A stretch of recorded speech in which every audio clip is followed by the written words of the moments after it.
This week on Hermitcraft. Got the roof. I like it. I've never played Team Fortress. Oh, it's a lot of fun. In Team Fortress does have hats. Oh, okay, that sounds fun. Welcome to the Hermitcraft recap. My name is Pixelriffs. Our writer is LoyXP. Captions on this video were provided by Liara. Of all the shows we're hoping to get renewed, Is That Sheep Looking at Me was definitely top of the list, so we're delighted to learn that ZDAF is rounding up a new flock of contestants for a fresh episode of highly theoretical ovine observations. It seems like the panelists have some homework to do before the episode hits your screens, though, so watch this space. Unless you're a sheep, in which case we can't possibly predict what you'll watch. In the meantime, the Popo crackdown on the shopping district looms large in the minds and work ethics of the hermits whose permits are still unfulfilled, and so these tasks are slowly getting checked off the massive billboard, because the permit office is looking at you, constantly. So with a not insignificant amount of paranoia, let's take a look at all the events and mishaps that occurred on the Hermitcraft server this week. I don't think I should be the only one that could be concerned, but no, it's fine. Starting with Pearlescent Moon, who gets a trial by firework to reintroduce her into the server's underground fight club.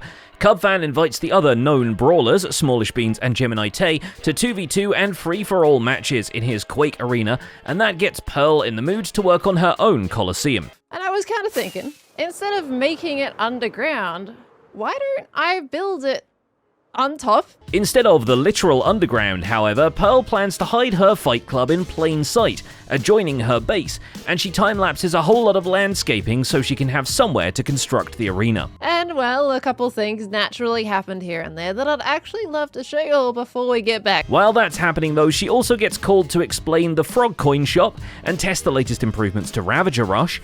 Yeah, you're fine. Joel introduces her to the purple creature that's threatening to stomp on all her crop fields. Cubfan leaves some banners that turn out to be a troll, and ZDAF invites her to be looked at by a sheep. Is That Sheep Looking at Me is back. I don't think I've actually seen it originally, to begin with. The season's champions still remain unshaken when Cubfan135 logs on the last day of the month to get a high score and knock Joel and Ijevin off of first place. It's a good thing too, or else we wouldn't hear the end of it. We missed it out just barely last month to Jevin. I would really like to have this frog trophy. By the time his Ravager Rush Season Cup arrives, Cub has plenty of new memorabilia piling up since he gathered all of Ijevin's Nopo posters. It turns out vandalizing his personal billboard was a step too far, and Cubfan not only sets the record straight on whom he does and does not love, he takes down a lion's share of the anti-permit adverts in favor of his own map arts printed very much over the same spot. He actually locates the original map area that Ijevin used to make the map art and tweaks it to reflect the opposite beliefs. Of course, all the Rebel maps are locked with a glass panel, so they won't magically change over, but then Cubfan painstakingly replaces them one by one with his own also locked material. At least this whole ordeal will leave a clear paper trail. 80 or so of these NoPo signs. And there were a couple different types of signs too. They had like 2 or 3 different variants, and some of them didn't stack, which is kind of weird, but To truly have it on record what the Permit Office and the Enforcers stand for, Cubfan then builds up speaker towers preaching about the wonders of the system, as if this is Cult of the Lamb. We have to give him major credit for coining the term propaganda though. Now that's catchy. do the 24/7 one, and we'll do the No to NoPo one here. So let me just play these for you. Remember, citizens, the permit office loves you and wants you to be happy. It's true. We do. We love people at the permit office, man. Ironically, Doc M77 is one of the first to notice these towers popping up through the shopping district, possibly because they gave him Season 9 flashbacks. Can we not come up with speaker systems to like play music or something, like less propaganda based, you know? Could be a Yeah, what's whole it new with the thing, dude? propaganda always? Yeah, I don't know. He briefly discusses the Permit Office's latest moves with XB Crafted and Corrales before the three of them get totally absorbed in False Symmetry's Twisted Targets minigame. But I guess it's not that hard to be immersed when the game is so in your face. Even Etho, it turns out, is doing it for Zavine. One thing's very obvious. I suck at this game. Back at the swamp base, Doc has his storage system auto-crafting common redstone components for him, so it's no surprise he spends so much time at the shopping district bumping into some unusually large sheep, playing Ravager Rush, prodding Mumbo for hints about his legal defense, or trying to bootleg a karaoke version of the latest hit song from Smallish Beans Records. I'll take that. Really? selling both even. Wow, that was somewhat uncomfortable. It's difficult to tell if XP Crafted is more preoccupied with Keralis having playtested the Twisted Targets minigame without him, or if he's just salty that he matched his high score. Either way, XP walks away having improved the score by 1, and we know from Doc M's video that the two of them eventually face off in person. Maybe my old mouse is still connected, but I think that might actually throw me off even more. On the topic of face-off though, XB is surprised to find that Joe Hills has an XB shop at Spawn and buys a few counterfeit heads so he can execute the next phase of his Ocean Monument decorations. Using the rescaling options available from the Armor Stand mod, he quickly rigs up an enormous statue of himself riding the enormous statue of a Guardian, leaving us to question whether standing on the shoulders of giants even applies to a giant that doesn't have shoulders. So sitting. So there is sitting.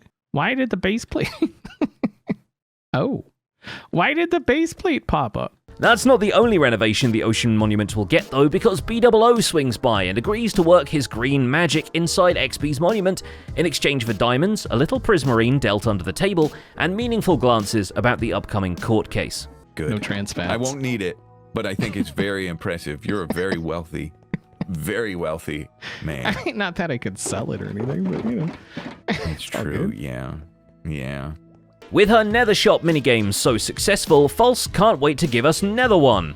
This time, however, the world is her board game, and she must be getting very bored of having to breed mules for this one. Pop out a baby on the dripstone. It would not be going to be very happy. Also, are you guys actually breeding?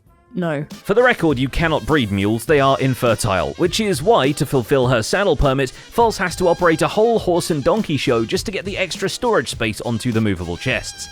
Looking at this board, I don't think I should be the only one that could be concerned, but no, it's fine. The shop then becomes an active railway through the commercial district where mules cycle back and forth in the minecarts. The way to access the inventory is to catch one riding by and actually look into the mule's cargo chest where the saddles will be. For now, the whole stock are just the saddles the storefronts are wearing. It's the store backs that we're more curious about, because the shulker box of name tags at the front of Joe Hills' shop is nowhere near as exciting as the laser tag game taking shape behind it. So this is going to be the home of a PvP arena with an attack-defend team game. As he explains to Scar, the map will be loosely based on Team Fortress 2, which sells Scar on the concept purely because of the potential for hats. It's awesome to see Joe commit this hard to a shop concept, especially since he has a few more waiting in the wings, including one that isn't even technically his project. But since he's this close to becoming a giant of commerce, it's appropriate that he's rendered to scale in the intro to his video. Here that is. Woo! That's a lot of coal. In a shocking twist, Joel Smallish Beans actually offloads some of his wares without having first made a song to promote it. The slime blocks have been sliding right off the shelves at his government-mandated slime store. Oh my gosh, I'm going to have to make a farm. No, I don't want to make a farm today. And perhaps unknowingly, Joel even interviews one of his more loyal customers for his Hermit Baths on Hermitcraft podcast. Beans. It's got to be Beans. Okay, very good, thank you. Mambo Jumbo comes in, ushering that sweet Spotify exclusivity deal, and dives into the hot water, suit and all. The tea this time is that Mumbo boasts being able to win a fist fight against most Hermitcraft members.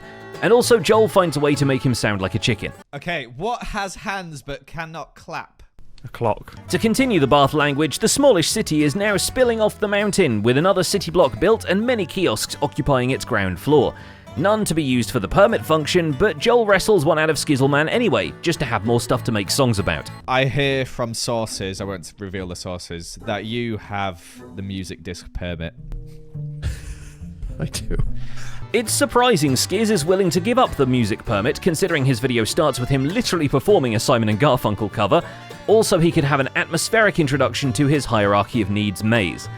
The atmosphere is further enhanced by first a note block and then a music disc set up to taunt people while they're drowning, made only slightly less effective by the redstone circuitry unintentionally remixing it for him. It ends up like starting the audio over and over and over and over again. It's super annoying. Oh, your lungs, they feel depleted. For air you yearn. Around that turn, keep it moving, lest be defeated. All right. Once he's got that locked down, Skizz builds a banner shop to fulfill one of his remaining permits, and after a taxi driver-style argument with himself in the mirror over whether to give up the music disc permit, he convinces himself to give the permit to Joel on the condition that Joel builds in or around Skizz's banner shop to make it look more at home. You see, up, cub. Oh, bye-bye. Okay, good. Don't let me down. Don't let me down. It's a great idea. Also in the business of making things look more like home, Stress Monster time-lapses her Season 9 teapot build around the mailbox in front of her base, but not without shaking out some of the loose leaves of junk mail first. Like everyone who comes back from holiday, inevitably there's some mail order stuff she forgot to cancel, but the hand-delivered Cub fireworks look close enough to alliums, so of course she loves them immediately. Give me that. I don't know how to return it to Cub though. Oh, I have to send a stamp. I don't know how to do stamps. The teapot needs some tea reforming to help it blend with the local landscape, of course, but that's a nice diversion from working out how the postal system functions. I'm assuming, but I can't see it for the light. Oh, there it is. It's there. All right, cool. Rendog enjoys another blueprint arriving from Gigacorp, this time for a compact sugarcane farm decorated in the most uncompact way. The saving grace of the design is that the redstone is all universally linked to go off at once, no matter which observer triggers, and also that you can see the neat poles of the plant through the windows.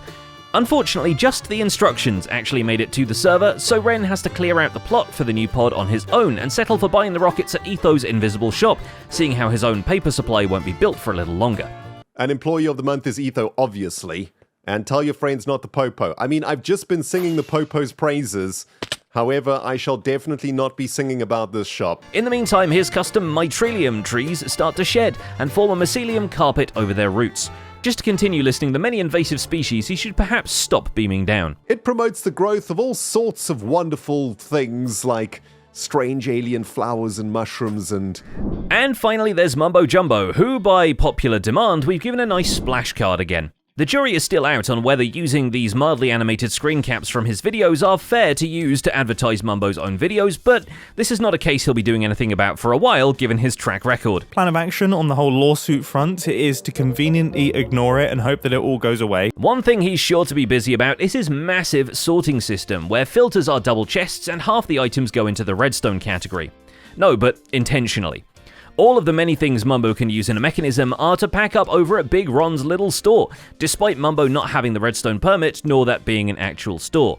And it wouldn't be Ron's if something or other didn't get broken in the process. I just put a placeholder item in.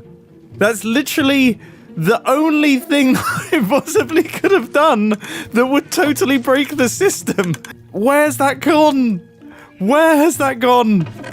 Though more importantly for the week, Mumbo actually sorts through his mail, wherein he finds the invitation to Zenaf's competitive Where's Waldo, commonly known as Is That Sheep Looking at Me?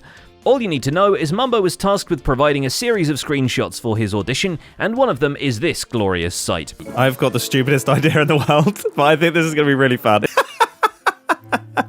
Also, he leaks that Grian is working on an extra-long Hermitcraft episode with base tours, and that sounds like it's going to be a fun binge to edit through next week. I think he said he has 12 hours of footage in total. But that's about it for this week's recap. Our writer is LoyXP, and my name is PixelRiffs. Captions on this video were provided by Liara. Don't forget to leave a like while you're still here, and subscribe so you don't miss future recaps. Thanks for watching, and we'll see you next week.